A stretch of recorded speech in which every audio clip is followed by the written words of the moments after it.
Hi, this is Rick, and this is my first hydroponic garden. This is 32 days old, and I first want to thank everyone out there that put their own YouTubes on how they constructed theirs. It was a huge help. I appreciate it, and so if this video can help even one person, then that will be good.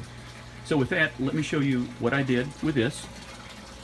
This is a series of 4-inch PVC pipes, and with it I've got my tank on the bottom with a submersible pump that quite honestly was quite much more than what I needed. This thing pumps almost 500 gallons a minute, and you don't, 500 gallons per hour, and so you don't need anything near that capacity. So this is an NFT system I've got, nutrient film technique, and so let me walk you through my water flow and what I did. I've got a black 1/2-inch tubing that comes up and it goes all the way down. So let me show you what I did here. I got a hole that I put in at the end of this, and I've also got a clean out, so in the event I ever want to be able to unscrew it and run a hose through it, I can, but honestly I can probably just take the hose and stick it through one of my holes and accomplish the same thing. But the water flow goes down my first pipe, down to my middle pipe, all the way down, and then lastly it comes at the very end of this and then back down into my tank. And so one of the things that you'll notice is that instead of this being gravity fed going downward, each pipe is actually going upward. And the reason I had to do that, at least in my case, is to get the water flow, the water levels rather, somewhat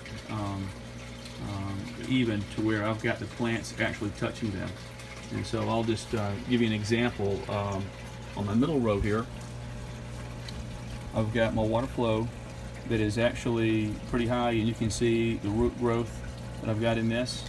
But then if you come on the front row, it's not that much, and so I ended up having to buy these little 10-inch cups and put holes in them, and you'll notice that the water flow is very, very low.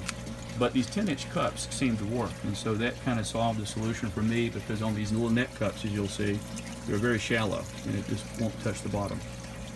So on my garden, I ended up using a Maxi Grow fertilizer.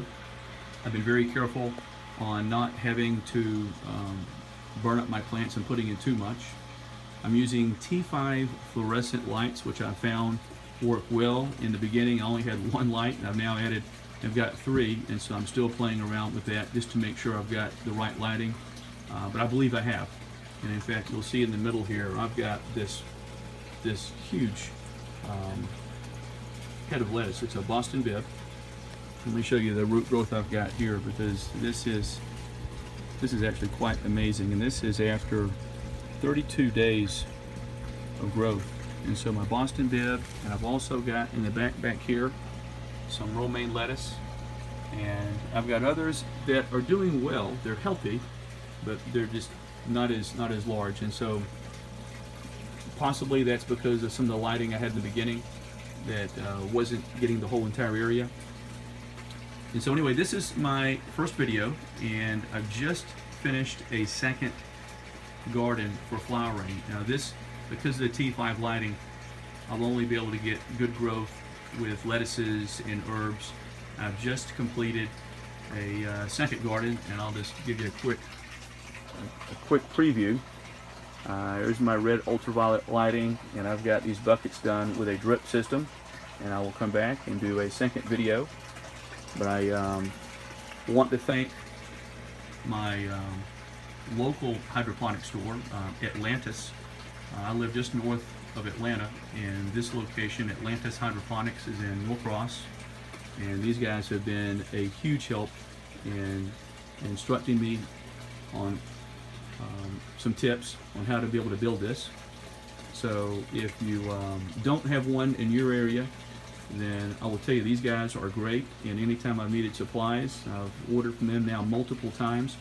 I'm able to get it shipped in within a couple of days. So hopefully this video helps, and good luck with your gardening.